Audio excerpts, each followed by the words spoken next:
మహోన్నతుడైన దేవాది దేవునికి మొట్టమొదటిగా కృతజ్ఞతాస్తుతులు చెల్లిస్తూ ఉదయకాలం ముందు మరి ఆరాధనలో దేవుని వాక్యాన్ని వినడానికి సిద్ధంగా ఉన్నటువంటి మీ అందరికీ ప్రభువైన యేసుక్రీస్తు వారి పేరట హృదయపూర్వక వందనాలు తెలియపరుచుకుంటున్నాను. దేవుని మహాకృప వలన మనందరం కూడా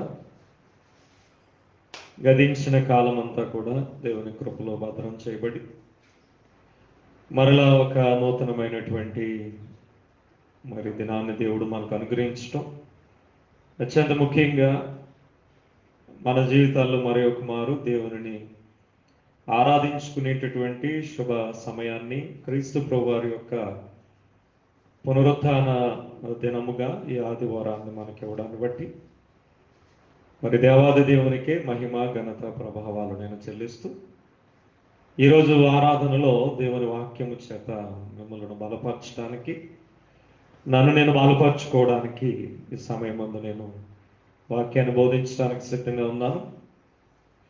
దేవుని వాక్యాన్ని వినేటటువంటి మీరు కూడా సంసిద్ధులుగా ఉండి దేవుని వాక్యంలో ఉన్నటువంటి గొప్ప సంగతులను పరిశీలనాత్మకంగా మీరు గ్రహించాలని ప్రభు పేరట మీకు తెలియపరుచుకుంటూ ఈరోజు వాక్య భాగంగా మన మధ్యలో ప్రియులు చదివినటువంటి వచనాన్ని బట్టి ఆదికాండము 12వ అధ్యాయంలో మొదటి 3 వచనాలను మనం చదువుకున్నాం. ఈ వచనాలు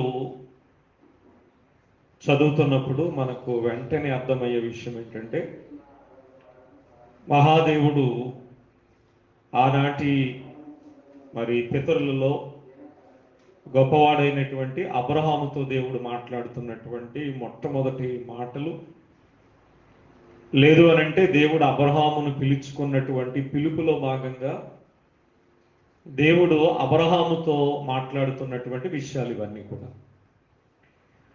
అయితే ఈ సందర్భాన్ని బట్టి ఈరోజు మనం అబ్రహాము జీవితంలో దేవుడు పిలుచుకున్నటువంటి పిలుపుని బట్టి కానీ, ఆ పిలుపుకు ఆయన ఏ విధంగా లోబడి దేవుడిచ్చినటువంటి వాగ్దానాన్ని నమ్మి ప్రయాణము చేశాడో, ఆ ప్రయాణంలో ఎలాంటి గమ్యాన్ని తాను చేరుకున్నాడో, ఇలాంటి కొన్ని విషయాలు మనం ధ్యానిస్తూ అబ్రహాము చేసినటువంటి ఆ ప్రయాణము తనకు ఎలాంటి ఫలాన్ని ఇచ్చింది అనేది ఈరోజు మనం చూడబోతున్నాం. దానిని బట్టి మనము గ్రహించేటటువంటి విషయం ఏంటంటే, చివరిగా ప్రయాణము అనేటటువంటిది ఫలాన్ని మనకు దాచిపెడుతుంది. ఇది అబ్రహాము నుండి మనం ఇప్పుడు గ్రహించే విషయం. ప్రయాణము అనేటటువంటిది ఫలాన్ని దాచిపెట్టేదిగా దేవుడు ఏర్పాటు చేశాడు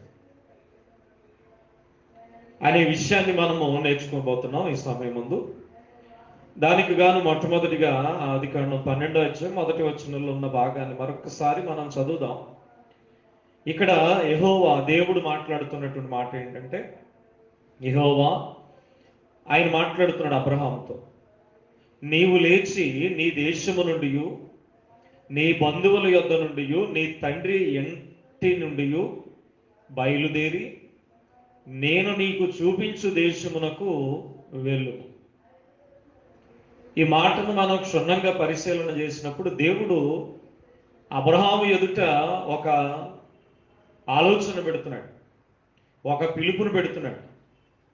ఏమిటి అనంటే, అబ్రహాము 2 విషయాలు చేయాలి అక్కడ. ఒకటి, ప్రస్తుతం తాను ఉంటున్నటువంటి దేశాన్ని విడిచిపెట్టమన్నాడు, అంతేనా? దేశాన్ని విడిచిపెట్టమన్నాడు. రెండవది, నేను నీకు చూపించు దేశమునకు వెళ్ళమన్నాడు.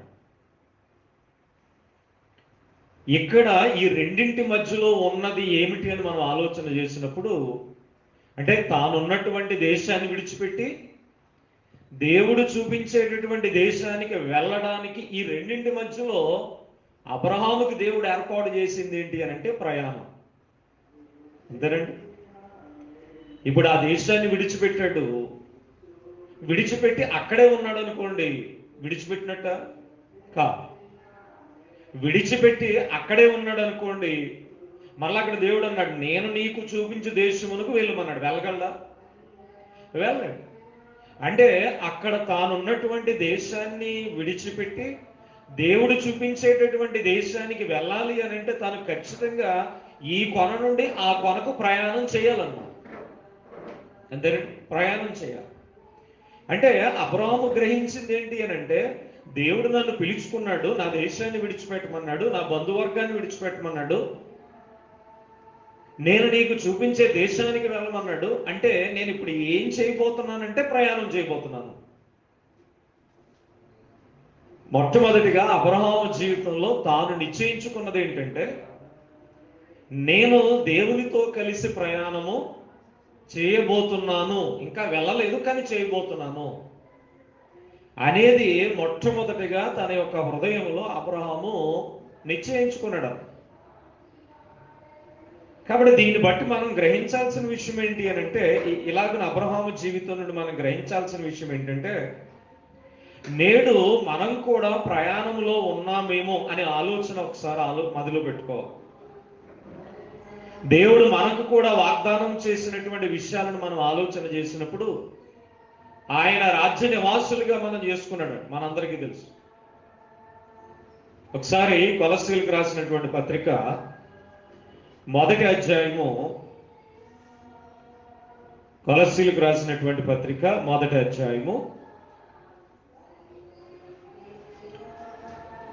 13వ వచనాన్ని మనం చదివినప్పుడు, కొలస్సీలకు రాసిన పత్రిక మొదటి అధ్యాయం 13వ వచనంలో, ఆయన మనలను, అంటే ఇక్కడ ప్రభు అయినటువంటి యేసు క్రీస్తు వారు లేదంటే మహాదేవుడు మనలను ఏ విధంగా పిలుచుకున్నాడు, ఏ విధంగా ఏర్పాటు చేసుకున్నాడు. ఆనాడు అబ్రహాముని దేవుడు పిలిచాడు, అబ్రహాము నిశ్చయించుకున్నాడు నేను ప్రయాణం చేయబోతున్నానని.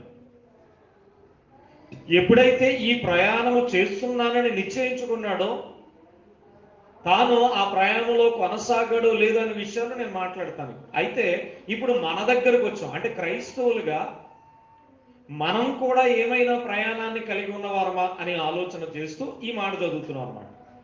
ఆయన అంటే మహాదేవుడు మనలను అంధకార సంబంధమైన అధికారములో నుండి విడుదల చేసి, దేవుడు మనల్ని ఎలా పిలుచుకున్నాడట, ఏ విధంగా ఏర్పాటు చేసుకున్నాడట, అంధకార సంబంధమైనటువంటి అధికారములో నుండి విడుదల చేసి.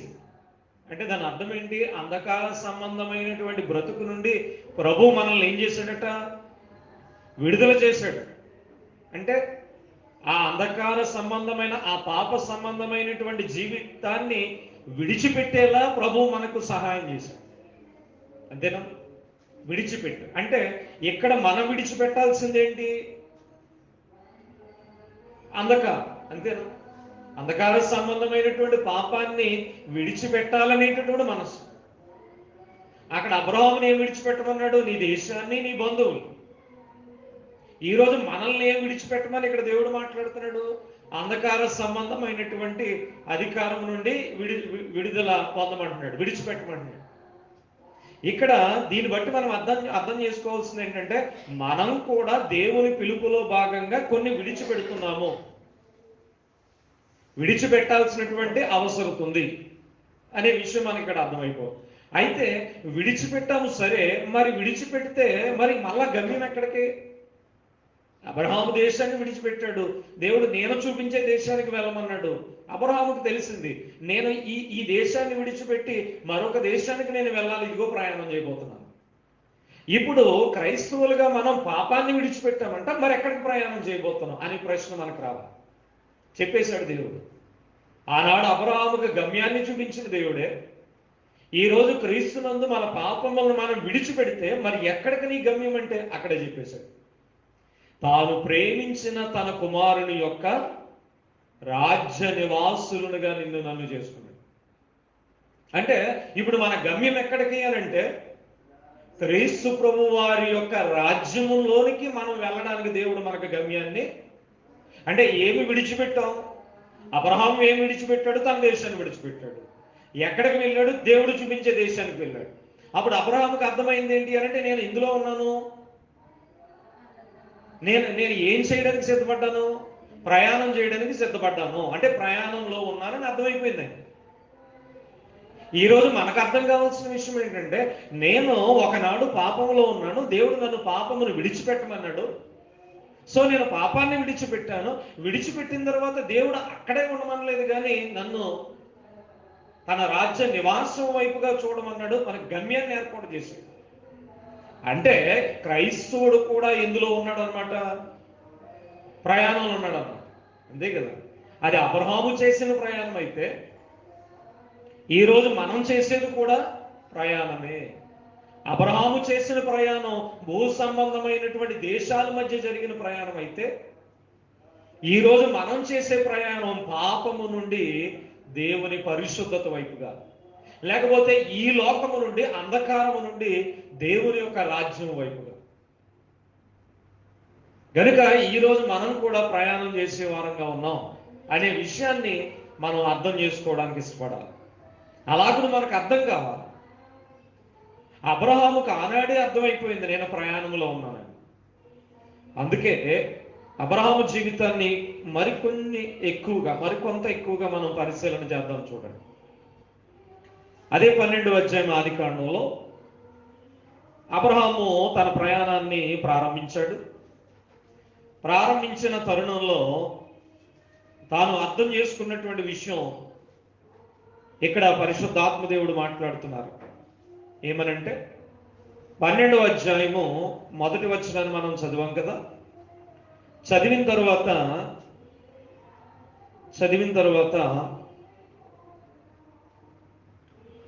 8వ వచనాన్ని మనం చదువుదాం. 8వ వచనాన్ని 8వ వచనంలో ఈ విధంగా ఉంది. 12వ అధ్యాయం 8వ వచనంలో ఈ విధంగా ఉంది. లేదా 6వ వచనం చదువుదాం. చూడండి, అప్పుడు అబ్రహాము షెకెమునందలి ఒక స్థలము దాకా ఆ దేశ సంచారము చేసి, అంటే దేవుడు ఎక్కడైతే ఆయనకు ప్రత్యక్షమై మాట్లాడాడో, ఆ ప్రత్యక్షమై మాట్లాడిన తరువాత అబ్రహాము ఏం చేశాడు? 4వ వచనం చదువుదాం. చూడండి, 4వ వచనం స్పష్టంగా ఉంది. పైన దేవుడు మాట్లాడాడు, నీ దేశాన్ని నీ ఇంటిని విడిచిపెట్టి నేను చూపించే దేశమునకు వెళ్ళమన్నాడు. అది ఎరిగిన అబ్రహాము నేను ప్రయాణం చేయాలి కనుక 4వ వచనంలోకి వచ్చినప్పుడు ఈ విధంగా మాట్లాడుతున్నాడు. యెహోవా అతనితో చెప్పిన ప్రకారము అబ్రహాము, అర్థమైందండి? అబ్రహాము ఏం చేశాడట? వెళ్ళినట్ట. ఎక్కడికి వెళ్ళాడు? ఒక మాట ఉంది అబ్రహాము గురించి. ఒక మాట మనం హెబ్రీ పత్రికలో చూడవచ్చు. ఇక్కడ వెళ్ళినని మాట అంటే దేవుడు వెళ్ళమన్నాడు, నేను చూపించే దేశం అన్నాడు. అంతేనా? సరే, దేవుడు నన్ను పిలిచినవాడు గొప్పవాడని నమ్మి నేను వెళ్లాల్సిన దేశం ఇది కాదు, ఇంకొక దేశం అని ఆయన నమ్మి నేను ప్రయాణం చేయాలి కనుక సిద్ధపడి దేవుడు చెప్పినట్టుగా తన ప్రయాణాన్ని ప్రారంభించాడు. అయితే ఎక్కడికి వెళ్ళాలి అనేటటువంటి ఒక ఖచ్చితమైనటువంటి విధానం మాత్రం అబ్రహాముకి తెలియదు. ఈ విషయం అక్కడ ఆదికాండంలో చదివితే మనకు అర్థం కాదు, కానీ హెబ్రీ పత్రిక 11వ అధ్యాయం 8వ వచనం దగ్గరికి వస్తే, హెబ్రీ పత్రిక 11వ అధ్యాయం 8వ వచనాన్ని మనం చదివితే, ఇక్కడ క్రొత్త నిబంధనలో పరిశుద్ధాత్మ దేవుడు ఇక్కడ ఆయన ప్రయాణంలో జరిగినటువంటి ఒక సంఘటన మాట్లాడుతున్నాడు. పరిశుద్ధాత్మ దేవుడు ఈ విధంగా మాట్లాడుతున్నారు. అబ్రహాము పిలువబడినప్పుడు, పిలిచాడు దేవుడు అబ్రహాముని. ఏమండి? అబ్రహాం దేవుడు పిలిచాడు కదా. ఆదికాండం 12 మనం చదివాం. పిలిచిన రీతిగా అబ్రహాము తన దేశాన్ని తన పరిస్థితులను విడిచిపెట్టి దేవునితో కలిసి ప్రయాణం చేయడానికి వెళ్ళిననే మాట ఉంది. అయితే ఆ వెళ్ళడం గురించి మాట్లాడుతూ ఇక్కడ ఒక మాట చెప్తున్నట్టు, అబ్రహాము పిలువబడినప్పుడు విశ్వాసమును బట్టి ఆ పిలుపునకు లోబడి ఏం చేశాడట? విశ్వాసమును బట్టి ఆ పిలుపునకు లోబడి తాను స్వాస్థ్యముగా పొందనయున్న ప్రదేశమునకు, అవునా, దేవుడు చెప్పాడు నీకు ఒక దేశాన్ని ఇస్తాను. అది నమ్మాడు అబ్రహాము. నమ్మి తాను స్వాస్థ్యముగా పొందనయున్న ప్రదేశమునకు వెళ్ళాడు. లేదా బయలు వెళ్ళాడట, అంటే బయలుదేరాడు. అయితే ఇక్కడ ఉన్న మరణం చూడండి. మరియు ఎక్కడికి వెళ్ళవలనో అది ఎరుగక, అంటే ఇప్పుడు ఎక్కడికి వెళ్ళాలో అబ్రహాముకు తెలిసిందా తెలియలేదా? తెలియకుండానే బయలుదేరేశాడట. ఎందుకు బయలుదేరాడు తెలుసా? ఆయన్ని పిలిచిన వాడు గొప్పవాడని నమ్మి, ఆయన యందు విశ్వాసం ఉంచి, నన్ను పిలిచిన వాడు గొప్పవాడు కనుక ఆయన పిలుపుకు నేను లోబడినట్లయితే ఖచ్చితంగా ఆయన ఎక్కడికైతే పిలిచాడో ఆ దేశానికి, ఆ ప్రదేశానికి నన్ను నడిపించగల సమర్థుడని ఎరిగి ఆయన అడుగులు వేశాడు. ఇది అబ్రహాము యొక్క విశ్వాసం. అంటే అబ్రహాము యొక్క విశ్వాసములో ఏమి లేదు అనంటే, ఇప్పుడు చెప్పండి, అబ్రహాము చూసి నమ్మాడా, చూడక నమ్మాడా? చూడకే నమ్మాడు కదా, అంతేనా? ఇప్పుడు అబ్రహాముకి దేవుడు ఆ దేశం ఎలా ఉంటది, ఎలా ఉంటది, ఎలా ఉంటది అని చెప్పిన తర్వాత అబ్రహాము అడుగులు వేయలేదు. నేను నిన్ను ఒక దేశానికి తీసుకుని వెళ్తాను, నీవు నీ బంధువులను నీ ఇంటిని విడిచిపెట్టి రావాలన్నాడు. దానికి అబ్రహాం ఒప్పుకున్నాడు. విశ్వాసమును బట్టి ఆయన నమ్మాడు, ప్రభువునందు విశ్వాసం ఉంచాడు. ఆ విశ్వాసమును బట్టి ఎక్కడికి వెళ్ళాలో తెలియదు, ఆ దేశం ఎలా ఉంటుందో తెలీదు, కానీ అడుగులు వేశాడు. అంటే దేవుడు ఏ దేశాన్ని అయితే చెప్పాడో ఆ దేశాన్ని చూడకుండానే వెళ్ళాడు కనుక అబ్రహాము యొక్క విశ్వాసం చూసి వెళ్ళింది కాదు, చూడకయే వెళ్ళాడు అనమాట దేవుని వైపు. క్రొత్త నిబంధనలో మాట చెప్పబడింది, ప్రభువైన యేసుక్రీస్తు వారు చెబితే ఏమన్నారు? చూచి నమ్మిన వారి కంటే చూడక నమ్మిన వారు మరి ధన్యులు అన్నాడు. ఈరోజు మనం ప్రభు వారిని చూసి నమ్ముతున్నామా, చూడక నమ్ముతున్నామా? పరలోకం అనే దేశం ఉందని మనకు తెలుసు, అని వాగ్దానం చేశాడు. కానీ ఈరోజు మనం ప్రభువుని శరీర రీతిగా చూడలేదు, కానీ ఇదిగో వాక్య రూపంలో ఆయన చూడగలుగుతున్నాం.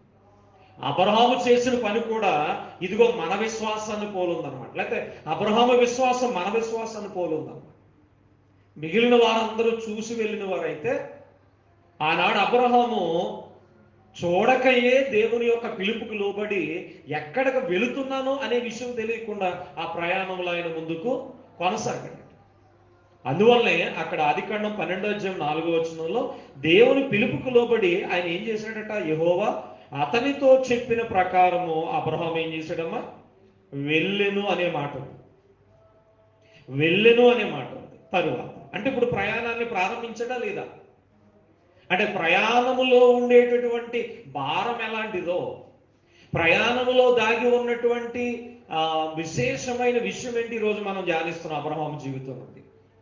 ఇక 6వ వచనం దగ్గరికి వచ్చేటప్పటికి అబ్రహాము యొక్క ప్రయాణం ముందుకు కొనసాగింది. 6వ వచనంలో, అప్పుడు అబ్రాము షెకెము నందలి యొక్క స్థలము దాకా ఆ దేశ సంచారము చేసి, ఎక్కడి వరకు వచ్చాడట? షెకెము అనేటటువంటి ఒక స్థలము దాకా వచ్చి దేశ సంచారము చేసి మోరే దగ్గరనున్న సింధూర వృక్షము నొద్దకు. ఇప్పుడు ఎక్కడ, ఏదైనా ఇంటికి వచ్చాడా? ఇప్పుడు మళ్ళా అబ్రహాముతో ఎంత వ్యవస్థ ఉంది అక్కడ. అతనితో పాటు ప్రయాణం చేయడానికి వచ్చిన వారు ఎవరు? లోతు. అవునా? తన అన్నగారి కుమారుడు ఎవరు? లోతు. అంటే అబ్రహాము, లోతు, మళ్ళా అబ్రహాముకి దాసదాసీలు ఉంటారు. తర్వాత ఆయనకి కూడా కొన్ని గొర్రెలు మేకలు ఆస్తుంది, అలాగే లోతుకు కూడా ఉంది. ఇవన్నీ పట్టుకుని వారు ప్రయాణాన్ని మొదలుపెట్టారు. అబ్రహాము ప్రయాణాన్ని మొదలుపెట్టాడు. అయితే వారు ప్రయాణము చేయగా మొట్టమొదటిగా వారికి దొరికిన స్థలం ఏంటి? షెకెమునందల యొక్క స్థలము దాకా ఆ దేశ సంచారము చేసి మోరే దగ్గరనున్న, అంటే మోరే అనే ప్రాంతంలో ఉన్న, ఎక్కడ వేసుకున్నాడట ఆయన? ఎక్కడికి వచ్చేటట? ఆ సింధూర వృక్షము నొద్దకు చేరు. అంటే ఇప్పుడు ఆయనకి నీడ ఎక్కడ దొరికింది? తన దేశాన్ని విడిచిపెట్టి, బంధువులు విడిచిపెట్టి దేవుని కొరకు ప్రయాణం చేయడానికి ముందుకు వచ్చినప్పుడు మొట్టమొదటిగా ఆయనకు దొరికిన స్థలం ఏదంటే సింధూర వృక్షం దగ్గర గుడారం వేసుకున్నాడు. అని మన భాషలో చెప్పాలంటే చెట్టు కింద ఉన్నాడు అన్నమాట. ఒక విశ్వాస వీరుని యొక్క ప్రయాణంలో తనకు ఎదురయ్యేటటువంటి సందర్భాలు ఈ విధంగా ఉంటాయి. ఈ రోజుల్లో కూడా అనేక మంది మన క్రీస్తు సంఘాల్లో బలమైనటువంటి సేవ చేసే పెద్ద పెద్ద నాయకులు ఉన్నారు. కానీ వారి ఒకప్పటి జీవితాలు చూస్తే వారి ప్రయాణంలో కూడా ఇలాంటి పరిస్థితులు ఉన్నాయి. లేకుండా దేవుడు వారిని ఆ రీతిగా నిలవబెట్టలేదు. వారు కూడా పాకల్లో ఉన్నవారే. ఒక పూట ఉంటే మరొక పూట తినలేని పరిస్థితుల్లో ఉన్నవారే. దేవుని సేవలో, దేవుని సంఘాలు నడిపించట్లో కొన్ని ఇబ్బందులు వారు ఎదుర్కొన్నవారే. ఎందుకంటే అబ్రహాము లాంటి వారే వారి ప్రయాణంలో చూడండి, ఆయనకు మొట్టమొదటిగా దేవుని పిలుపునందుకుని ఆయన ప్రయాణం చేయడానికి వచ్చినప్పుడు ఆయనకు దొరికింది ఏంటంటే చెట్టు దొరికింది. సింధూర వృక్షము నొద్దకు ఆయన ఏం చేశాడట, చేరుకున్నాడట. అక్కడతో అయిపోయిందా ప్రయాణం? అక్కడతో దేవుడు ఇస్తానన్న దేశాన్ని, గమ్యాన్ని ఆయన ఇచ్చేశాడా? లేదు, ఇంకా ఉంది అబ్రహాం ప్రయాణం. ఏమిటి? మనం చూద్దాం 8వ వచనాన్ని చూద్దాం. చూడండి, 8వ వచనంలో ఈ విధంగా, అక్కడ అతడు బయలుదేరి బేతేలుకు తూర్పునున్న కొండకు చేరి. అంటే ఆ ప్రయాణ మార్గములో వారికి ఎదురయ్యేటటువంటి స్థలాలు ఎలాంటి స్థలాలు? అది హైవే రోడ్, అది ఏమో హైవే రోడ్డా? చక్కగా ప్రభుత్వం చేత ఇవ్వబడిన హైవే రోడ్డా? కాదు. ఆయనకి ఎదురైందేటి? అక్కడ నుండి అతడు బయలుదేరి బేతేలుకు తూర్పుననున్న కొండకు చేరి. అంటే కొండకు వచ్చాడంట. అంటే కొండ ఎక్కినట్టేనా? కొండ అంటే ఏంటి? ఎక్కేదే కదా. కొండ అంటే అది ఇలాగా ఏదో మైదానంలా ఉండేది కాదు. కొండ అంటే ఖచ్చితంగా పైకి ఎక్కాలి, మళ్ళా దిగాలి. కొండ ఎక్కమంటే సరిపోయిందా? ఖచ్చితంగా ఒకనొక సమయంలో మళ్ళీ దిగాలి. కాబట్టి ఇక్కడ మొదటేమో ఆయనకు వృక్షం దొరికింది. అది నిలువురమైన స్థలమా? కాదు. అది కొంతసేపు నీడేస్తుంది, మళ్ళీ అక్కడి నుంచి వెళ్ళిపోవాలి. ఇప్పుడు ఎక్కడికి వెళ్ళాడు? పైకి కొండ మీదకి వెళ్ళాడు. ఆ కొండకు చేరి పడమటనున్న బేతేలుకు తూర్పునున్న హాయికని మధ్యను గుడారము వేసి అన్నాడు. అంటే ఇప్పుడు ఎక్కడ వేసుకున్నాడు గుడారం? ఈ కొండెక్కి మళ్ళా దిగి హాయి అనేటటువంటి ప్రాంతం ఏంటంటది? హాయి. ఈ హాయి అనేటటువంటి మైదానానికి వచ్చి అక్కడ వేసుకున్నాడు పాపం చిన్న గుడారం. అంటే అబ్రహాము యొక్క ప్రయాణంలో తాను ఎదుర్కొన్నటువంటి స్థితిగతులు మనం ఆలోచన చేస్తాం. ఈరోజు ఆ ప్రయాణం నుండి మన ప్రయాణాన్ని కూడా ఒకసారి కంపారిజన్ చేసుకోవాలి. దేవుడు మనల్ని పాపం అనేటటువంటి స్థితి నుంచి విడిపించి తన రాజ్యం అనేటటువంటి దేశానికి నడిపిస్తున్నాడు కదా. ఇది కూడా ఒక ప్రయాణం కదా. ఈ ప్రయాణంలో కూడా మనకి ఎన్నో అబ్రహాము లాంటి పరిస్థితులు ఎదురు కావచ్చు. మనకు కూడా ఒక నిలువరమైనటువంటి గుడారం లేకపోవచ్చు. అద్దీంట్లో ఉన్నవారు ఖచ్చితంగా ఏం చేయాలి? సమయం వచ్చినప్పుడు ఇక్కడి నుంచి అక్కడికి, అక్కడి నుంచి అక్కడికి తప్పకుండా ప్రయాణం చేయాల్సిందే, తప్పదు కొన్ని సమయాల్లో. ఇక్కడ అబ్రహాము జీవితం కూడా అలాగే కనబడుతుంది. కానీ తన ప్రయాణంలో ఎప్పుడూ కూడా తాను వెనకడుగు వేయలేదు. దేవుడు నన్ను పిలుచుకున్నాడని కానీ, తండ్రి ఇలా చేశావంటే మళ్ళీ ఇశ్రాయేలు అన్నారు అవసరం అయితే. ఇశ్రాయేలుకి కూడా ఒక ప్రయాణం ఉంది, సామాన్యమైన ప్రయాణం కాదు అది. అవునా? ఆ ప్రయాణం ఎక్కడి నుంచి దేవుడు నడిపించడం వల్లనే ఐగుప్తు దేశం నుండి కనాను అనేటటువంటి దేశానికి వారికి ప్రయాణం పెట్టాడు. అబ్రహాముకేమో ఈ ప్రయాణం పెడితే వారికేమో ఆ ప్రయాణం పెట్టాడు, మనకేమో ఈ ప్రయాణం పెట్టాడు. అయితే ఇశ్రాయేలు ప్రయాణం చేసినప్పుడు ఇదిగో అబ్రహాము వలె విశ్వాసమును బట్టి కానీ, అబ్రహాము వలె ఓర్పును బట్టి కానీ, అబ్రహాము వలె మరి ఇంకా ఆ భక్తుడు ప్రయాణం చేసినప్పుడు ఎన్నో శ్రమలు వచ్చాయి. తన భార్యను తీసుకెళ్ళిపోయాడు, తన ఆస్తిని కొలగొట్టుకున్నారు. చివరికి ఆ లోతు ఒకనొక ప్రదేశానికి వెళ్ళి అక్కడ చిక్కుకుపోయాడు. ఎన్ని శ్రమలు! ఈ దేశాల గుండా, ఈ ప్రాంతాల గుండా ప్రయాణం చేస్తున్నప్పుడు అక్కడ ఉన్నవారు ఊరుకుంటారా? ఎవరో మన మీదకి శత్రువు వచ్చాడని భయపడి ఆయన్ని హింసించడం మొదలుపెట్టారు, తన భార్యను తీసుకుని వెళ్ళిపోవడం చేశారు. ఇదంతా కూడా అబ్రహాము జీవితంలో ఆయన పొందుకున్నటువంటి ప్రయాణంలో ఆయనకి ఎదురైనటువంటి శ్రమలు అన్నమాట. కానీ ఈ స్థితిని ఇశ్రాయేలు కలిగి లేదు. ఇశ్రాయేలు కూడా ప్రయాణం చేసినప్పటికీ మళ్ళా ఏం చేస్తారో తెలుసో, వాళ్ళకున్న ఒక బలహీనత ఏంటి అని అంటే, ఎదరక ప్రయాణం చేస్తున్నారు, మళ్ళా మనసంతా ఎక్కడుంది? ఐగుప్తులను, అంటే వెనక వైపు ఉందన్నమాట. అర్థమైందండి? అలా వెనక వైపు ఉండి మోషే మీద సనగడం మొదలుపెట్టారు. మోషే మాకు మంచి ఆహారం ఇవ్వడం లేదని మొదలెట్టారు. దానికి మళ్ళా దేవుడి నుండి శిక్షణ కొని తెచ్చుకున్నారు. కాబట్టి అబ్రహాము జీవితంలో అలాంటి పరిస్థితి లేదండి, అలాంటి విధానం లేదండి. ఒక్కసారి తన దేశాన్ని విడిచిపెట్టి వచ్చాడు. వచ్చిన తర్వాత తనకి ఏదైనా దొరికింది అని అంటే లేదు. మొట్టమొదటిగా వృక్షం దొరికింది, తరువాత కొండలెక్కాడు, గుట్టలెక్కాడు, ఎక్కడో ఒక మైదాన ప్రాంతంలో, ఇదిగో హాయి అనేటటువంటి ప్రాంతంలో గుడారం వేసుకున్నాడు. ఇంకా మనం చూసినప్పుడు తన ప్రయాణం ఆగిపోలేదు. ఇంకా ముందుకు సాగింది, ఇంకా ముందుకు సాగింది, ఇంకా ముందుకు సాగింది. చూద్దాం ఎక్కడ వరకు దేవుడు తీసుకుని వెళ్ళాడంటే, ఎక్కడ వరకు దేవుడు తీసుకుని వెళ్ళాడంటే అదే 12వ అధ్యాయంలో మనం చదివాం కదా. 9వ వచనం చదువుదాం చూడండి. హాయి అనే పట్టణానికి వచ్చాడు, హాయి అనే ప్రాంతానికి వచ్చి అక్కడ గుడారం వేసుకున్నాడు. తరువాత 9వ వచనంలో ఈ విధంగా, అబ్రాహాము ఇంకా ప్రయాణము చేయొచ్చు. ఆగిపోయిందా? లేదు. అబ్రాహాము జీవితంలో ఇంకా అబ్రాహాము ఏం చేయాలి? దేవుని చిత్తాన్ని బట్టి ప్రయాణము చేయాలి. దానికి ఆయన ఫిక్స్ అయిపోయాడు. ఇంకా ప్రయాణము చేయొచ్చు. ఏ వైపుకి వెళ్ళాడట? దక్షిణ దిక్కుకు వెళ్ళాడట. చూడండి ఎంత దేవుని ఆలోచనలో భాగంగా ముందుకు నడుస్తున్నాడు. కాబట్టి ఈరోజు మనం కూడా అనేక దశలుగా నడవాల్సిన పరిస్థితి. తరువాత 13వ అధ్యాయం 1వ వచనంలో చదివినట్లయితే అబ్రాహాము యొక్క ప్రయాణం ముందు కొనసాగింది. అబ్రాహాము తనకు కలిగిన సమస్తమును, తన భార్యను, తనతో కూడానున్న లోతును వెంట పెట్టుకుని ఐగుప్తులో నుండి నెగెబునకు వెళ్ళినట. ఎక్కడికి వెళ్ళాడట? మళ్ళీ అంటే ఐగుప్తుకి వెళ్ళాడట ఆల్రెడీ. మళ్ళీ ఐగుప్తు నుండి ఎక్కడికి వచ్చాడట? నెగెబు అనేటటువంటి మాట. ఆ రోజుల్లో అది దక్షిణ పాలస్తీనా. ఆ దక్షిణ పాలస్తీనాకు వచ్చాడట. వచ్చిన తర్వాత ఏమైందో చూడండి. 2వ వచనం చదువు, 3వ వచనం చదువు. అతడు ప్రయాణము చేయొచ్చు. మళ్ళా ఎక్కడికి వచ్చాడమ్మా? ఐగుప్తు నుంచి నెగిబుకు వచ్చాడు. మళ్ళా నెగిబు నుండి ప్రయాణం చేయొచ్చు. అతడు ప్రయాణం చేయొచ్చు. దక్షిణము నుండి బేతేలు వరకు, అనగా బేతేలుకును హాయికిని మధ్య తన గుడారము మొదట ఉండిన స్థలము వరకు వెళ్ళి, చూడండి ఎంత ప్రయాసపడుతున్నాడు. అంటే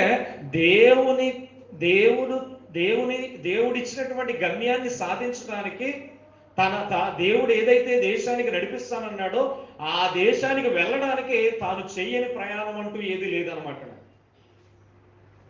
ఇంకొక విషయం ఏంటి అని అంటే అదే 13వ అధ్యాయము 18వ వచనాన్ని మనం చదవగలిగినట్లయితే 13వ అధ్యాయం 18వ వచనంలో అబ్రాహాము యొక్క ప్రయాణం ఏ విధంగా ఏ స్థలాలు దాటుకుని వెళ్ళిందో చూడండి. అప్పుడు అబ్రాహాము తన గుడారము తీసి, మళ్ళీ ఏం చేశాడు? పాపం ఏం చేశాడట అంటే ఎల్లిడి చోటల్లో ఏం వేసుకుంటున్నాడు? గుడారం వేసుకుంటున్నాడు.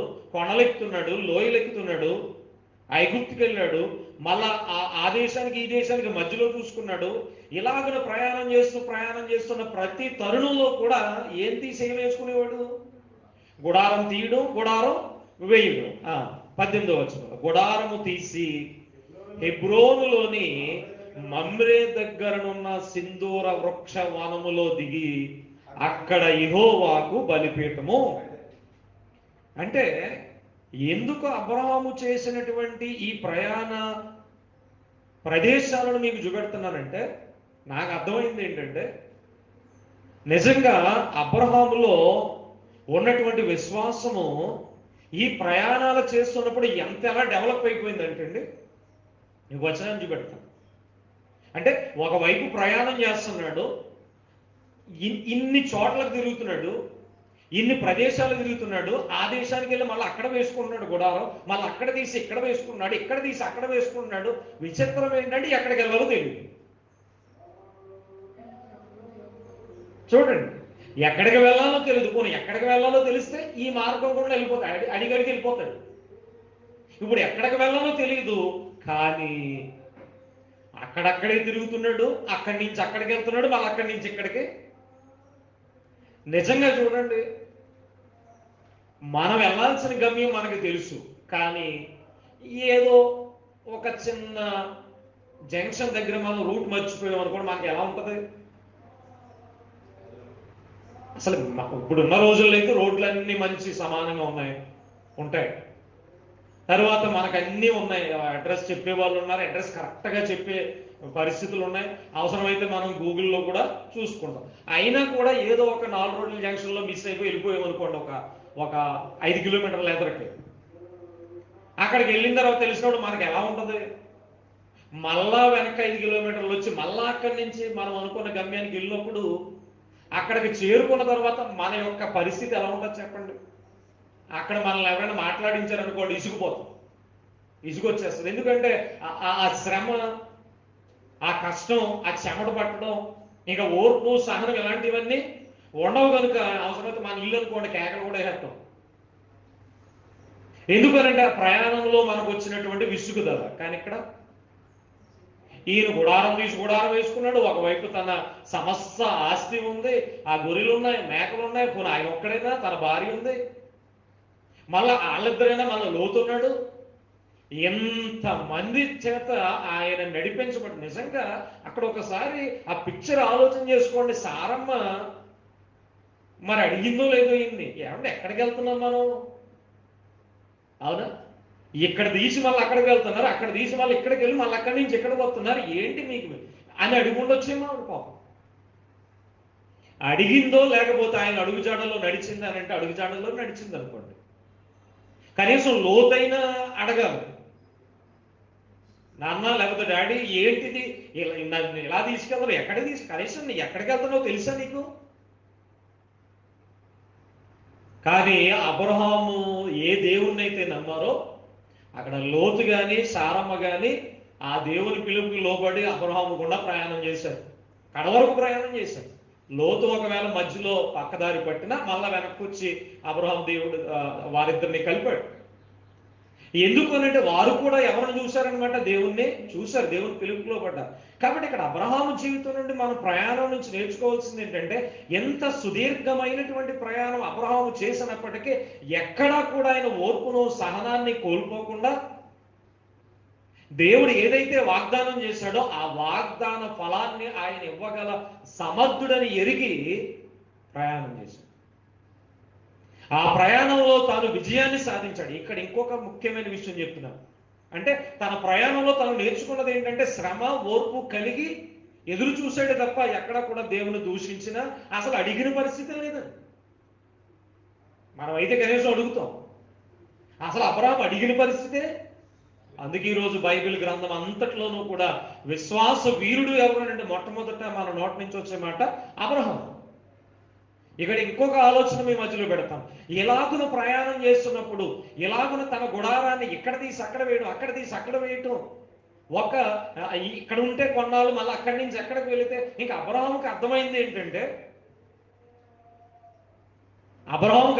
ఏంటంటే నేను అనుకుంటున్నాను, ఈ భూమి మీద నాకంటూ నిలువురమైన స్థలం, నాకంటూ శాశ్వతమైనటువంటి గుడారం ఈ భూమి మీద నాకు లేదు అనే ఆలోచనలో వచ్చేసి ఆయన ఈ భూమి మీద గుడారం ఎలా కట్టుకోవాలో, నివాసం ఎలా ఏర్పాటు చేసుకోవాలో అన్న దాన్ని వదిలేసి ఏ గుడారాన్ని ఏ నివాసాన్ని చూడడం మొదలుపెట్టాడు తెలుసా? హెబ్రీ పత్రిక 11వ అధ్యాయంలో. అంటే తన అనుభవంలో నుంచి నేర్చుకున్నాడు అన్నమాట. హెబ్రీ పత్రిక 11వ అధ్యాయం ఇందాక చదివాం కదా మనం, 8వ వచనాన్ని చదివాం, 9వ వచనాన్ని చదివాం, 9వ వచనాన్ని చదువుతున్నాను. విశ్వాసమును బట్టి, అతడంటే అబ్రహాము, అది విశ్వాసమును బట్టి అబ్రహామును అతనితో ఆ వాగ్దానమునకు సమాన వారసులైన ఇస్సాకు, అంటే వారి కుమారులు, ఆయన కుమారులు ఇస్సాకు, మళ్ళా ఇస్సాకు కుమారుడు యాకోబు, అంటే ఇస్సాకు యాకోబు అని వారును ఎక్కడ నివసించారంట? అబ్రహామేనా కేవలం గుడారంలో నివసించింది? ఇస్సాకు గుడారంలో నివసించాడు, యాకోబు కూడా గుడారంలో నివసించాడు. ఎందుకు వారు గుడారాల్లో నివసించాల్సి వచ్చిందంటే అక్కడే చెప్పాడు, దేవుడు చేసినటువంటి వాగ్దానానికి వీరు కూడా ఏమై ఉన్నారట? సమాన వారసులై ఉన్నారట. అంటే దేవుడు అబ్రహాముకి ఏదైతే వాగ్దానం చేశాడో ఆ వాగ్దాన ఫలంలో భాగం ఎవరికి ఇచ్చేశాడు దేవుడు? ఇస్సాకు, తన కుమారులైన ఇస్సాకుకి, మళ్ళా ఇస్సాకు కుమారులైన ఇది అని చెబుతూ అక్కడ ఏమన్నాడు చూడండి. ఇస్సాకు యాకోబు అను వారును తరువాత గుడారములో నివసించుచు అన్యుల దేశములో ఉన్నట్టుగా వాగ్దత్త దేశములో పరవాసులైరి. విచిత్రం ఏంటి చెప్పమంటారా? ఇంతగా అబ్రహాము తిరిగినటువంటి దేశం ఉంది కదా, ఇందాక చూసుకున్నాం మనం, ప్రయాణం చేసిన దేశం. లేకపోతే ఇస్సాకు ప్రయాణం చేసిన దేశం, లేకపోతే యాకోబు ప్రయాణం చేసిన దేశాలు ఉన్నాయి కదా. ఎంతగా వాళ్ళు తిరిగిన ఆ దేశమే దేవుడు వారికి ఇస్తానన్నా అర్థమైందండి. అంటే దేవుడు ఇస్తానన్న దేశంలోనే వారు ఏం చేశారు? ప్రయాణం చేశారు. అర్థం చేసుకోవాలి. నిజంగా ఆ విషయం నిజంగా అబ్రహాము తెలుసుంటే ఎలా ఉంటుందంటారు? ఇంతగా దేవుడు నాకు ఇస్తానన్న దేశంలోనే నేను ఏం చేశాను? ఇంకొక మాట అన్నాడు అక్కడ, ప్రయాణము చేయించు వారు ఏ దేశంలో ఉన్నట్టుగా ఉన్నారంట పాపం? అన్యుల దేశములో. అంటే దేవుడు ఆ దేశాన్ని అబ్రహాము సంతానానికి ఇవ్వాల్సి వచ్చినప్పుడు, ఇద్దామనుకునే దానికంటే ముందే ఆ దేశంలో ఎవరున్నారు? అన్యులు ఉన్నారన్నమాట. అంటే అబ్రహాము దేవుడు ఇస్తానన్న దేశంలో ఉన్నప్పటికీ ఆయన ఉన్నప్పుడు ఆ దేశం ఎవరి దేశం? అన్యుల దేశం. కాబట్టి దేవుడు ఏం చేశాడంటే ఆయన ప్రయాణం చేస్తూ వచ్చాడన్నమాట.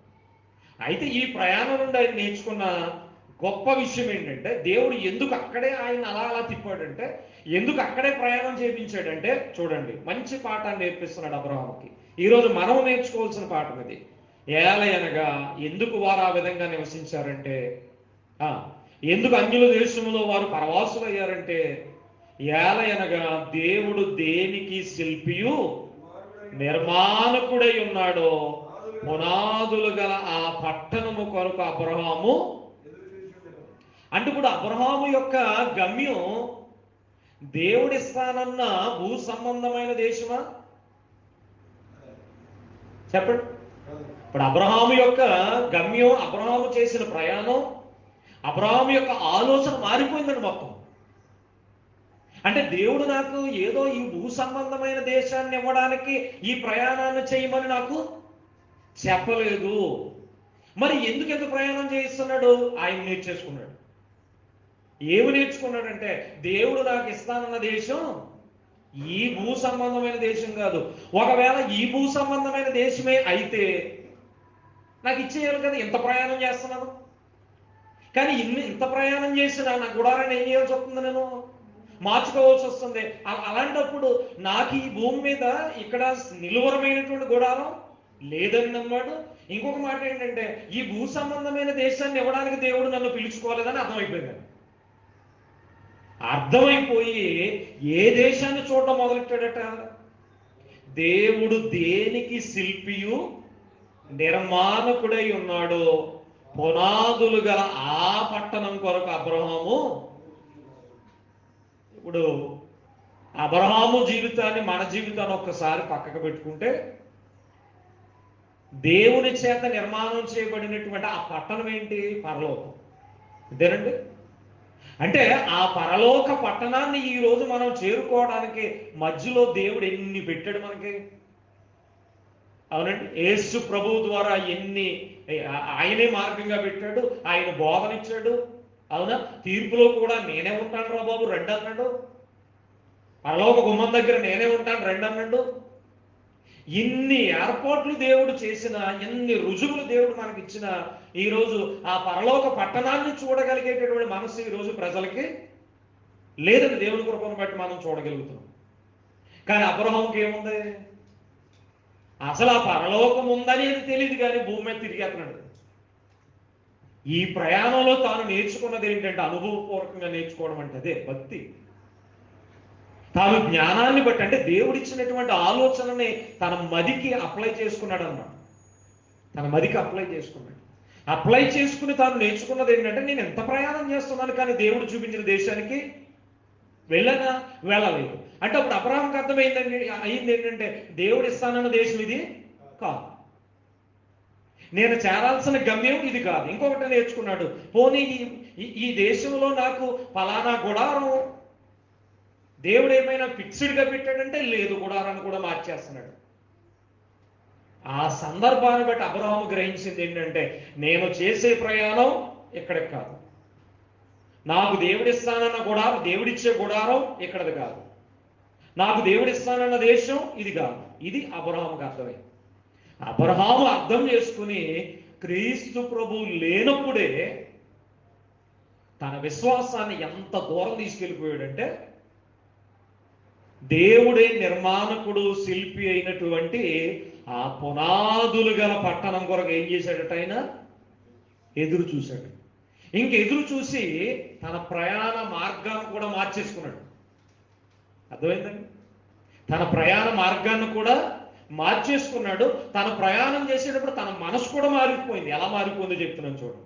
13వ వచనం. వీరందరూ ఆ వాగ్దానముల ఫలము అనుభవింపకపోయినను దూరము నుండి చూచి వందనము చేసి తాము భూమి మీద పరదేశం. ఇప్పుడు అర్థమైపోయింది. ఇంకేం అర్థమైపోయింది అబ్రహాముకి? మేము భూమి మీద ఎలాంటి వారం కాదు, శాశ్వతమైనటువంటి దేశ నివాసం చేసేవాళ్ళం కాదు. మరి నా దేశం ఏంటి? దేవుడిస్తానన్న దేశం ఏంటి? పరదేశులము అన్నాడు. పరదేశులమును తర్వాత యాత్రికులమునై ఉన్నామని ఒప్పుకున్నాడు. ఇంకేం అర్థమైపోయింది? అబ్రహాము ఒక దాన్ని ఫిక్స్ అయిపోయాడండి. ఇప్పుడు నేను చేసే ప్రయాణం నేను ఎప్పటి వరకు చేయాలి? జీవితకాలం చేయాలి. అందుకేమన్నాడు తెలుసా? యాత్ర అంటున్నాడు.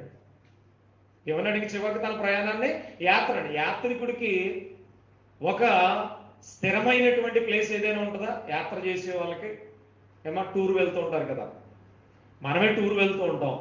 వెళ్తున్నప్పుడు చాలా చోట్ల ఆగి ఆగి ఆగి వెళ్ళిపోతాం తప్ప ఆగిన చోట ఉండిపోతామా?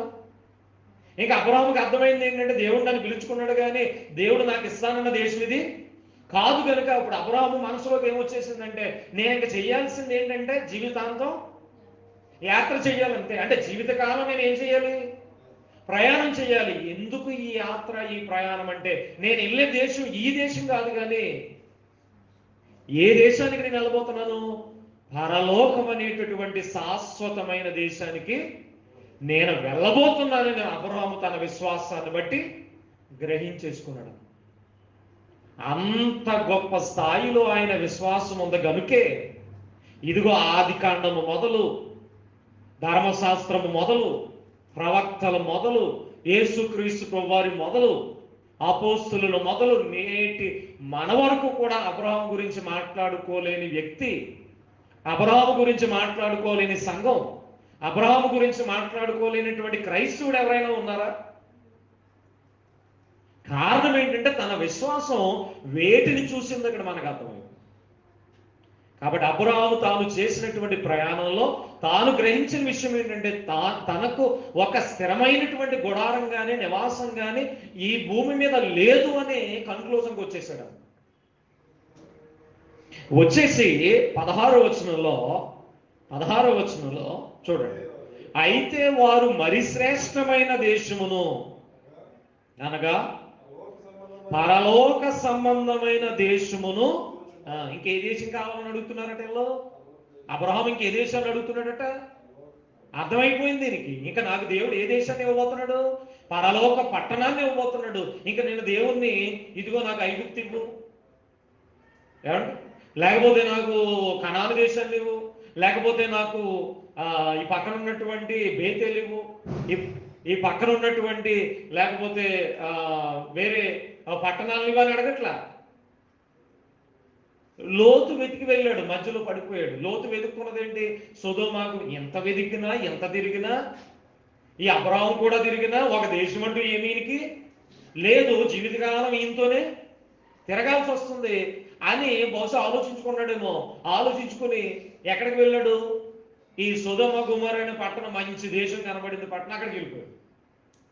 అంటే ఆ లోతు యొక్క ఆలోచన ఎక్కడికి వెళ్ళిందంటే ఒక భౌతికమైనటువంటి దేశం వైపుగా ఆయన చూశాడు. కానీ అబ్రహాము ప్రయాణము చేస్తూనే చేస్తూనే చేస్తూనే చివరికి ఏ దేశం కోరుకున్నాడంటే ఆయన మరి శ్రేష్టమైన దేశమును అనగా పరలోక సంబంధమైనటువంటి దేశమును ఆయన కోరుచున్నాడు. కాబట్టి ఇలాంటి భాగ్యవంతమైనటువంటి జీవితాన్ని అబ్రహాము దేవునికి ఏర్పాటు చేశాడు. అబ్రహాము ప్రయాణంలో దేవుడు ఆయనకు ఫలాన్ని ఇచ్చాడో లేదా? భూ సంబంధంగా ఆయన అందుకోలేదు. ఎందుకంటే మొదటి వచనంలో చూసాం కదా, 13వ వచనంలో వీరందరూ ఆ వాగ్దానముల ఫలము అనుభవించలేదు. అంటే దేవుడు ఇస్తానన్నటువంటి భూ సంబంధమైన ఆ పాలు తేనెలు ప్రవహించే దేశాన్ని వాళ్ళు పొందుకోలేదు. కానీ అంటే ఇశ్రాయేలు దేశంలో వారు ప్రవేశించలేదు. కానీ కానీ ఏ దేశాన్ని పొందుకున్నారట? అసలు ఈ పాలు తేనెల కంటే మరి శ్రేష్టమైన పరలోక దేశాన్ని వారు పొందుకున్నారు. అంటే ఈరోజు మీకు ఒక్కటే మాట, అబ్రహాము యొక్క ప్రయాణము ఫలాన్ని ఇచ్చిందా లేదా? అబ్రహాము యొక్క ప్రయాణము ఖచ్చితంగా ఫలాన్ని ఇచ్చింది. ఆ ఫలం ఏంటో తెలుసా? పరలోక దేశము అనేటటువంటి ఫలాన్ని అబ్రహాం పొందుకున్నాడు. ఈరోజు దాని నుంచి మనం నేర్చుకోవాల్సింది ఏంటో తెలుసా? ఇందాకే చెప్పాను, పాపము అనేటటువంటి దానిని మనం విడిచిపెట్టి దేవుని యొక్క రాజ్య నివాసము చేయడానికి మనం ఎప్పుడైతే ప్రయాణం చేస్తున్నామో, ఈ ప్రయాణంలో కూడా అబ్రహాం వలె మనం నేర్చుకోవాల్సింది ఏంటో తెలుసా? మన నివాసం ఈ భూమి మీద శాశ్వతమైంది, లేకపోతే ఈ గుడారము మనకి ఈ భూమి మీద శాశ్వతమైంది కాదు. లేదా ఈ ప్రయాణము ఏదో భూ సంబంధంగా నేను ఏదో పొందుకోవడానికి అనే ఆలోచన మనకి ఉండకూడదు. అప్పుడే ఏ దేశానికి మనం చేరగలం? ఆ శ్రేష్టమైనటువంటి, ఆ విలువైనటువంటి పరలోక పట్టణాన్ని అబ్రహాము ఏ విధంగా చూశాడో అదే విధంగా మనము చూడగలిగితే మనం కూడా దేవునికి వారసులమే. దేవుడు వారసత్వాన్ని ఎలా తీసుకున్నాడో తెలుసా అండి? కుమారులుగా మన వారసత్వం ఎలా తీసుకున్నాడో తెలుసా? అబ్రహాము యొక్క విశ్వాసానికి కలిపడు మనం. అంటే భూమి మీద ఉన్నటువంటి మనుషుడు అబ్రహాము లాంటి విశ్వాసం కలిగి ఉన్నాడు అనుకోండి. ఇప్పుడు అబ్రహాము ఏ పట్టణాన్ని చూశాడు? పరలోక పట్టణాన్ని చూశాడు, అవునా? ఇప్పుడు అబ్రహాము లాంటి విశ్వాసం మనం కూడా కలిగి ఉన్నాం అనుకోండి. ఇప్పుడు అబ్రహాము వల్లే మనం ఏ పట్టణాన్ని చూడగలం అనమాట? పరలోక పట్టణాన్ని. అందువలన అబ్రహాము లాంటి విశ్వాసం మనం కలిగి ఉంటే దేవుడు ఏమంటున్నాడు తెలుసా? అబ్రహాము సంబంధులే దేవుని కుమారులుగా కూడా ఆయన చూస్తున్నాడు. అబ్రహాము సంబంధులు అంటే ఇశ్రాయేలు గురించి కాదు అక్కడ. అబ్రహాము లాంటి విశ్వాసము కలిగిన వారిని దేవుడు అబ్రహాము సంతానంగా మనల్ని కూడా చూస్తున్నాడు. ఇశ్రాయేలుకి ఒక అతిశయం ఉంది, ఒక గర్వం ఉంది. ఏంటో తెలుసా? మేము ఎవరి సంతానం? అబ్రహాము సంతానం. మా మూల పురుషుడు ఎవరు? గొప్పగా బ్రతికినటువంటి అబ్రహాం. మనకు కూడా ఉంటుంది కదండి. మన కుటుంబంలో ఎవరైనా గొప్ప వాళ్ళు ఉన్నారనుకోండి, ఒక పెద్ద రాజకీయ నాయకుడు కానీ, లేకపోతే ఒక గొప్ప గవర్నమెంట్ ఎంప్లాయీ కానీ ఉంటే మనం జీవితకాలం బిడ్డలు ఆయన్ని ఎలా చెప్పుకుంటారు? చాలా గొప్పగా చెప్పుకుంటారు, అవునా? ఇప్పుడు ఇశ్రాయేలుకి కూడా అదే వచ్చింది. ఇశ్రాయేలుకి దేవుడిచ్చినటువంటి ఆజ్ఞలను బట్టి వారు బ్రతకలేదు, కానీ వారు ఏమని గర్వించేవారంటే మేము ఎవరి కుమారులు? అబ్రహాము కుమారులు, మేము అబ్రహాము సంతానం అన్నారు. కానీ దేవుడు ఆశించినటువంటి అబ్రహాము సంతానం ఎవరో తెలుసా? అబ్రహాము ఏదైతే విశ్వాసాన్ని కలిగి ఉన్నాడో ఆ విశ్వాసాన్ని పోలి అబ్రహాము ఏ దేశాన్ని అయితే చూశాడో ఆ దేశాన్ని ఎవరైతే చూడగలరో, ఆ విశ్వాసాన్ని బట్టి ఎవరైతే నడవగలరో వారిని దేవుడు అబ్రహాము సంతానంగా చూడాలని ఆశపడ్డాడు. కానీ ఇశ్రాయేలు అలాగే చూసారా? ఉన్నారా? లేదు. కానీ ఇశ్రాయేలు అబ్రహాము సంతానం అని చెప్పుకున్నారు. ఎలాగో తెలుసు? వంశాన్ని బట్టి. అబ్రహాము యొక్క అంటే వారికి ఉన్నటువంటి పిత్రార్జితాన్ని బట్టి వారు చెప్పుకున్నారు తప్ప విశ్వాసమును బట్టి వారు అబ్రహాము కుమారులు కాలేకపోయారు. కానీ క్రీస్తునందు మనం ఈరోజు ఎవరి కుమారులు అయిపోయాం? అబ్రహాము సంతానంలో ఉన్నవారు మనం కూడా. కానీ క్రియలను బట్టి కాదు, అబ్రహాము వంశాన్ని బట్టి కాదు, అబ్రహాము యొక్క విశ్వాసాన్ని బట్టి మనం దేవునికి అబ్రహాము సంతానంగా దేవుడు చూస్తున్నాడు. కాబట్టి నేటి క్రైస్తవులమైన మనం కూడా ప్రయాణం చేసేవారమై ఉన్నాం. ఈ ప్రయాణంలో మనం కూడా అబ్రహాము వలె ఒడిదుడుకులను ఎదుర్కోవాల్సినటువంటి అవసరత ఉంది. ఎన్ని ఒడిదుడుకులు ఎదుర్కొన్నా కూడా ఆ ఒడిదుడుకులను ఎదుర్కొంటూ మనం చూడాల్సినటువంటిది ఏంటి అని అంటే ఆ పరలోక దేశాన్ని, పరలోక గుడారాన్ని, పరలోక పట్టణాన్ని. ఇది ఈరోజు మనం నేర్చుకున్నటువంటి విషయం. చివరిగా హెబ్రీయులకు రాసిన పత్రిక 6వ అధ్యాయం 13వ వచనం చదువుతున్నాను చూడండి. ఇక్కడ కూడా అబ్రహాముకి దేవునికి మధ్య జరిగినటువంటి సంభాషణ. 6వ అధ్యాయం 13వ వచనం తీసుకున్నారా? దేవుడు అబ్రహామునకు వాగ్దానము చేసినప్పుడు, ఎవరికి వాగ్దానం చేశాడట? ఎంతసేపు మనం చూసాం కదా. దేవుడు ఎవరికి వాగ్దానం చేశాడు? అబ్రహాముకు వాగ్దానం చేసినప్పుడు తనకంటే ఏ గొప్పవాని తోడు అని ప్రమాణము చేయలేకపోయిన గనుక అంటే ఇప్పుడు అబ్రహాముకు వాగ్దానం చేసినటువంటి దేవుని యొక్క గొప్పతనం ఎంతంటే, ఇంకా దేవుని కంటే ముందు ఎవరు లేరట. అర్థమైందండి? మనం ఎవరికైనా ప్రామిస్ చేసాం అనుకోండి, అంటే నీకు ఇది ఇస్తాను అని ప్రామిస్ చేసాం అనుకోండి, ఇప్పుడు మనం ఇద్దాము అనుకున్న వ్యక్తి సరైనడు కాదనుకోండి, అంటే నమ్మకస్తుడు కాదు, ఏదో కొద్దిగా మనకు తెలుసు, అప్పుడు ఏం చేస్తాం మనం? ఇప్పుడు అతనికి ఏదో ఇవ్వాలి, కానీ నమ్మకస్తుడు కాదు, పర్వాలేదు కొంచెం నమ్మొచ్చు, ఇద్దామని ఉంది, ఎలా మరి? అప్పుడు ఏమంటాం తెలుసో మాట అంటాం, ఒరే బాబు నువ్వు పొద్దున్న వచ్చేటప్పుడు ఎవరిని తీసుకునిరా, మీ ఇంటి పక్కన ఉన్నాడు కదా ఆయన సుబ్బారావు గారిని తీసుకునిరా అంట. అవునా కదా? అంటే అర్థమేంటి? ఈ ఇచ్చే ఆయన ఆ డబ్బులు తీసుకునే వ్యక్తి మీద సగం నమ్మకం ఉంది. ఒకవేళ అతను హ్యాండ్ ఇస్తే ఇతను షూరిటీగా ఉంటాడని చెప్పేసి ఇతని మీద సగం నమ్మకం ఉంది. అంతే కదండి? అంతేనా? అంటే ఇప్పుడు వాగ్దానం చేసిన వ్యక్తి మరొక వ్యక్తిని సహాయం తీసుకున్నాడా లేదా? తీసుకున్నాడా లేదా? అప్పుడే ఇచ్చాడు కదా అప్పు. కానీ ఇక్కడ దేవుడు అబ్రహాముకు వాగ్దానం చేసినప్పుడు పక్కన ఎవరినైనా పెట్టి వాగ్దానం చేశాడు అబ్రహాంకి? లేకపోతే అబ్రహాము నాకంటే గొప్ప ఆయన ఒక ఆయన ఉన్నాడు, నేను దేవుణ్ణే కానీ నాకంటే పైన ఒక ఆయన ఉన్నాడు అన్నాడా? అని చెప్తున్నాడు అక్కడ. ఏ గొప్పవాని తోడు అని ప్రమాణము చేయలేకపోయిన గనుక ఎవరు తోడని ప్రమాణం చేశాడట అబ్రహాము నమ్మడానికి? ఎవరు తోడండి? దేవుడు తన తోడు అని ప్రమాణం చేశాడు. దేవుడు మొట్టమొదటిగా బైబిల్ గ్రంథం అంతట్లోనూ కూడా నా తోడు అని ప్రమాణం చేసింది ఇక్కడే మనకు కనబడుతుంది. కొన్ని చోట్ల ఉన్నప్పటికీ మొట్టమొదటిగా అబ్రహాము దగ్గరే మనకు కనబడుతుంది. అర్థమైందండి? అంటే అసలు నా తోడు అనే మాట ఎప్పుడు వాడతాం మనం? ఎదుటి వ్యక్తి మన యొక్క విషయాన్ని, మనం చెబుతున్న మాటని మరీ నమ్మట్లేదు అనుకోండి, అప్పుడు ఏమంటాం? ఒరే బాబు నా తోడురా అంటాం. అవును కదా? లేకపోతే ఇంకా మా తల్లి తోడురా చిన్నప్పుడు అనేవారు, మా తల్లి తోడు, మా తండ్రి తోడు అనేవారు. అవును కదా? లేకపోతే ఒక నమ్మకమైన వారి మీద చేయి పెట్టేవారు, బాబు వీడి తోడు ఖచ్చితంగా నేను ఏం చేస్తాను నా మాట నమ్మరా బాబు అంటాం.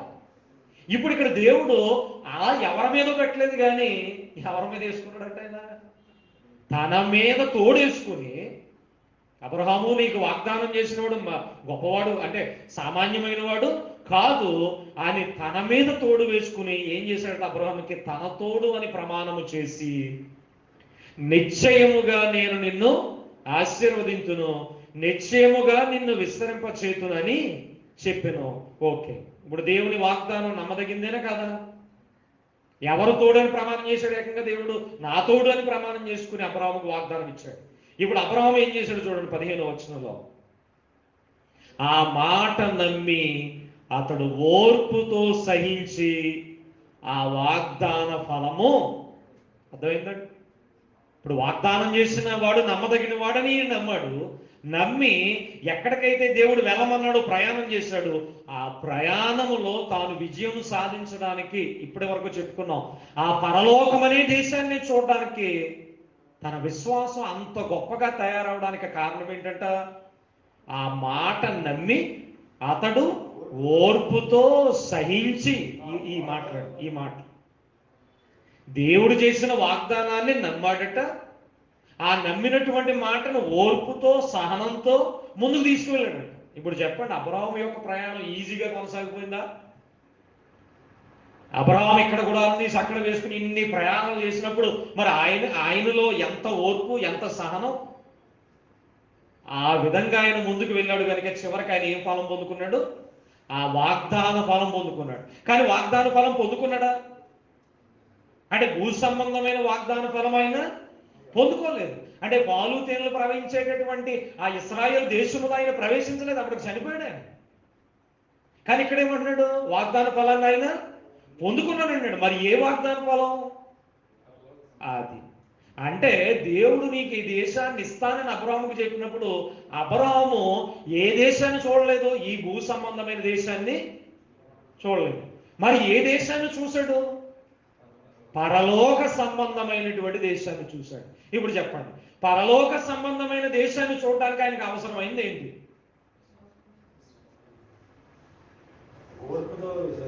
అది ఓర్పుతో, సహనముతో, విశ్వాసము కలిగి